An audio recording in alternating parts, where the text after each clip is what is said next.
Ada seorang gadis cilik, gadis perempuan kecil gitu, mukanya pucat, terus dia kayak ngintip lewat balik pohon gitu.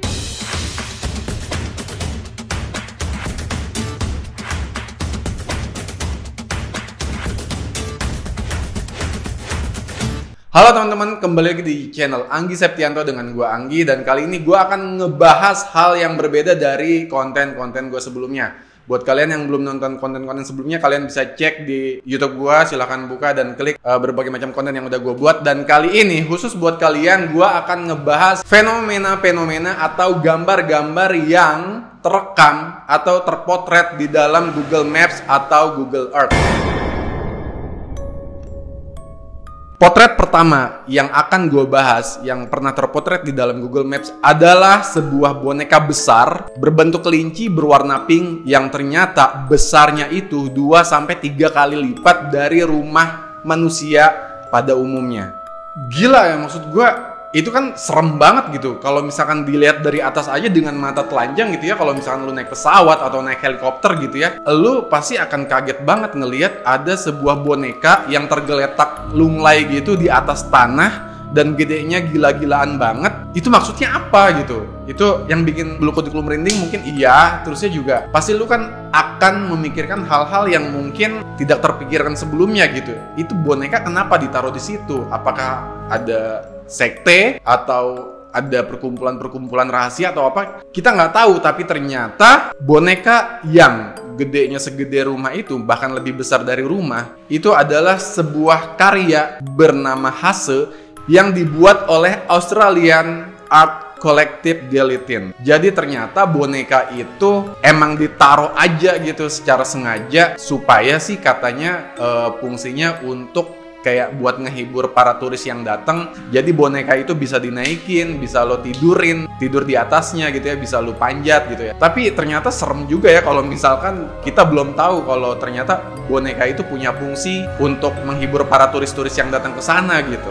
Dan selanjutnya ada sebuah potret desa di salah satu desa di Jepang yang ternyata ketika lo melihat lebih dekat melalui Google Maps, nggak ada satu orang pun manusia yang terdeteksi lewat kamera di desa tersebut.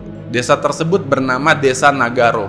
Ini serem banget sih, maksud gue desa ini nggak ada manusia sama sekali gitu di sana. Jadi di sono tuh cuman banyak kumpulan-kumpulan boneka yang memang didesain seperti manusia gitu. Jadi ada boneka yang duduk di teras, ada boneka yang lagi di ladang di sawah gitu, ada boneka-boneka, kumpulan-kumpulan boneka yang lagi ada di sekolahan kayak murid-murid anak-anak gitu lagi belajar di dalam kelas, dan banyak sekali boneka-boneka lainnya yang tersebar luas di desa tersebut. Nah, pertanyaannya, manusianya tuh kemana dan siapa yang naruh boneka-boneka ini di sepanjang desa tersebut? Dan usut punya usut, ternyata awal sejarahnya dulunya sih desa Nagaro ini ternyata punya 300-an penduduk yang tinggal di desa tersebut. Dan sampai pada akhirnya kenapa desa itu kosong dan nggak ada manusia sama sekali, karena semua penduduknya pada pindah ke kota untuk nyari pekerjaan dan kebutuhan-kebutuhan lainnya lah ya. Terus ada satu orang perempuan nih, ada satu orang yang ternyata balik lagi ke desa tersebut karena diceritakan ada seorang ayahnya yang sakit. Terus karena ayahnya sakit, si anak ini iseng-iseng bikin boneka yang mirip ayahnya, dan boneka itu ditaruh di ladang begitu aja gitu. Sampai akhirnya malah si orang ini keterusan gitu. Akhirnya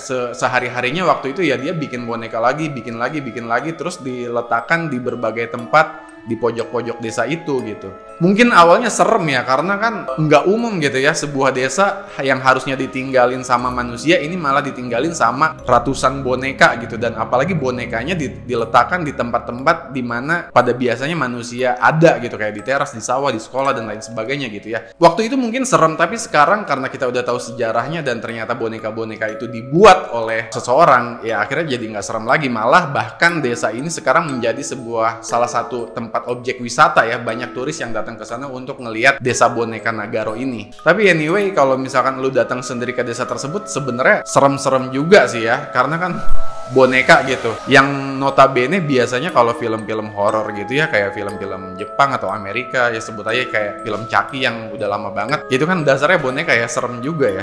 Selanjutnya ada penampakan di Marta Chapel yang ditangkap oleh Google Maps. Jadi kalau yang ini beda banget nih. Kalau yang pertama dan kedua tadi faktanya adalah kita udah tahu nih kasusnya, sejarahnya, dan ternyata itu buatan manusia. Tapi kalau penampakan yang ketangkep sama Google Maps di Martha Chapel ini, di sebuah pemakaman di Texas ini, itu ada sebuah penampakan, ya bisa dibilang penampakan ya, karena kalau misalkan lu lihat lebih detail nih ya di foto ini, ada seorang gadis cilik, gadis perempuan kecil gitu, mukanya pucat, terus dia kayak ngintip lewat balik pohon gitu. Kalau misalkan lu zoom gitu ya, ini beneran mirip kayak cewek kecil gitu, cewek anak kecil, mukanya pucat gitu ya. Ada yang bilang beberapa orang itu adalah penampakan dari seorang gadis kecil yang emang tinggal di daerah pemakaman tersebut. Tapi selain itu ada juga sih yang percaya bahwa itu emang cuman perempuan biasa gitu, bukan sosok penampakan, terus bukan penunggu pemakaman tersebut, bukan. Tapi memang ada juga yang bilang itu mah anak biasa gitu. Tapi balik lagi ke kalian, fakta ketiga ini terserah kalian mau percaya yang mana, apakah itu penampakan atau emang itu seorang gadis biasa yang tinggal di daerah tersebut. Fakta keempat ini lebih nyeremin dari fakta ketiga sih. Jadi di Google Maps atau Google Earth gitu ketangkep ada sebuah pulau yang akhirnya pulau ini dinamakan Pulau Sandy.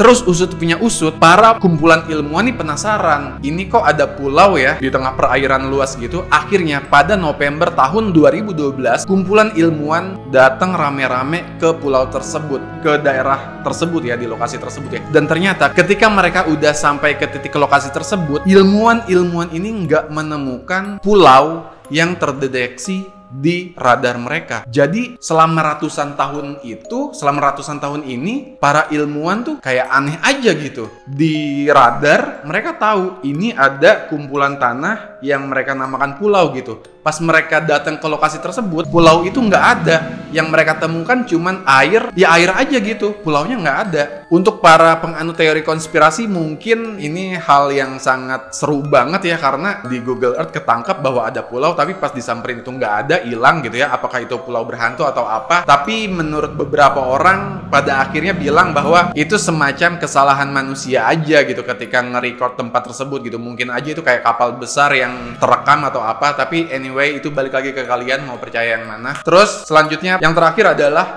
penemuan sebuah piramida yang ada di bawah air yang letaknya ada di Bahama. Penganut teori konspirasi bilang dan bahkan memuji penemuan tersebut sebagai peninggalan alien atau peninggalan pada zaman ketika Atlantis masih berjaya, masih ada di permukaan tanah. Tapi anyway, piramida yang ada di bawah air ini masih ada sampai sekarang, nggak kayak Pulau Sandy yang tiba-tiba hilang gitu ketika disamperin. Tapi piramida di bawah air ini yang letaknya ada di Bahama ini emang bener-bener bikin kita penasaran semua sih gitu. Siapa yang ngebangun piramida di bawah air selain ya mungkin aja itu kayak bilang ke kita bahwa penduduk Atlantis yang waktu itu tenggelam kotanya memang ada gitu. Dan salah satu peninggalannya adalah piramida yang udah ditemukan di bawah air itu. Anyway, segitu aja. Buat kalian mungkin yang pengen nge-share ke gua tentang fenomena-fenomena seputar penampakan di Google Maps, entah itu hal yang lucu atau yang serem atau yang mengerikan sekalipun, silahkan share di kolom komen atau enggak email ke gue bisa, supaya bisa gue bagikan lagi ke kalian semua. Sampai segitu aja, sampai jumpa lagi di konten-konten gue berikutnya. Jangan lupa komen, like, and subscribe. Please support terus channel ini supaya gue bisa terus bikin konten buat kalian. Sampai jumpa di konten berikutnya.